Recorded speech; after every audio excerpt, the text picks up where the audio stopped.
मधुमंगल तुम इतने शांति से खड़े हो, देखो तो सही कन्हैया आ रहा है, चलो जल्दी से।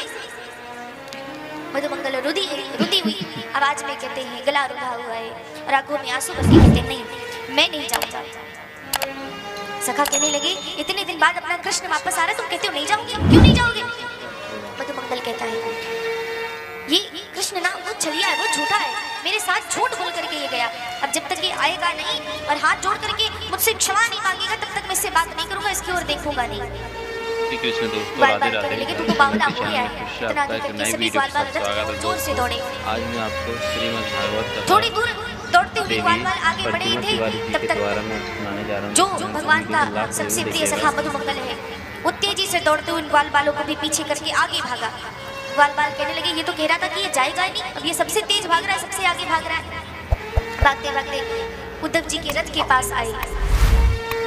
दूर से जब तक देख रहे थे, उस रथ के ध्वजा पताका को देख करके लग रहा था कि कृष्ण आ रहे हैं। जब नजदीक से और देखा, मोर मुकुट दिखाई दिया, अब तो और प्रसन्न हो गए, कृष्ण आ गया, कृष्ण आ गया, शोर मचाने लगे। लेकिन जैसे रथ के एकदम निकट पहुंचे, उद्धव जी को देखा, अरे अपना कन्हैया तो सामने है, फॉलो जरूर कर दीजिए, ये तो कोई आगे आने वाली दूसरा व्यक्ति है, सबसे पहले आपके कृष्ण नहीं हो सकता। क्यों? क्योंकि अगर मेरा कृष्ण होता तो अब तक हम सबको देख करके वो रथ से नीचे उतर आता और दौड़ करके हमको अंक में भर लेता, हमको हृदय से लगा देता। इस रथ में कृष्ण नहीं है। इतने में रथ ग्वालों के पास आया और आकर के रथ रुका। रथ में उद्धव जी थे। उद्धव जी रथ से नीचे उतर करके ग्वालों से पूछते हैं, भैया ये बताओ यहाँ पर नंद बाबा और यशोदा मैया का घर कहाँ है? ग्वालों ने कहा, ये जल की धारा देख रहे हो, ये नदी दिखाई दे रही है। उद्धव जी कहते, हाँ देख रहे हैं, बस ये जलधारा, इसी का पीछा करते चले जाओ, जहाँ पर ये जलधारा जा करके निकली है समझ लेना वही यशोदा मैया और नंद बाबा का घर है। तो आपको ये कथा कैसी लगी? और सुनो उद्धव, ये कोई जल की नदी नहीं है, ये नंद बाबा और यशोदा मैया के आंसुओं की नदी है। जब से कृष्ण गया है तब से यशोदा मैया नंद बाबा इतना रोए कि ये नदी बन गई, ये जलधारा बन गई है। उद्धव जी आए, यशोदा मैया के भवन के बाहर आवाज लगाई, कोई है? नंद बाबा बाहर आए। एक वृद्ध सा व्यक्ति जिसकी आंखें अंदर तक धसी हुई हैं, शरीर में हड्डियों का ढांचा मात्र बचा है, कांपती हुई आवाज में पूछता है, कौन है? उद्धव जी ने कहा, मैं उद्धव, कृष्ण का सखा। नंद बाबा कहते, आओ भीतर आओ।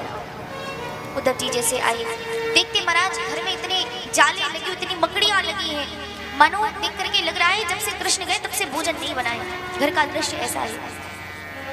उद्धव जी ने जोर से नंद बाबा से पूछा, इस घर में कोई और नहीं रहता? नंद बाबा ने कहा, धीरे बोलो, क्यों?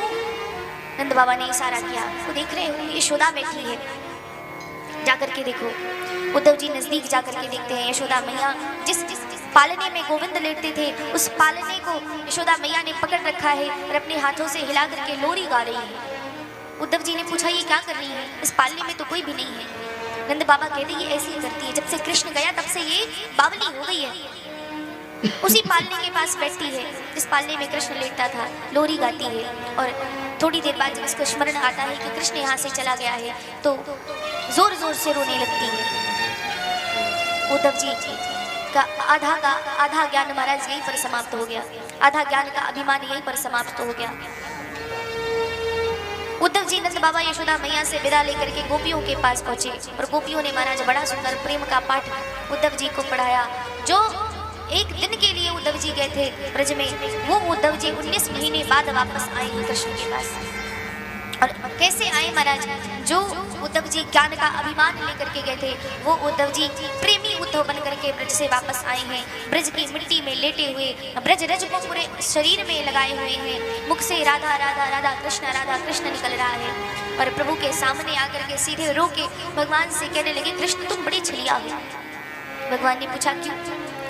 तुम इतना प्रेम करने वाले ग्वालों को, इतना प्रेम करने वाली गोपियों को, इतना प्रेम करने वाली मैया यशोदा को, नंद बाबा को, सबको तुमने धोखा दिया।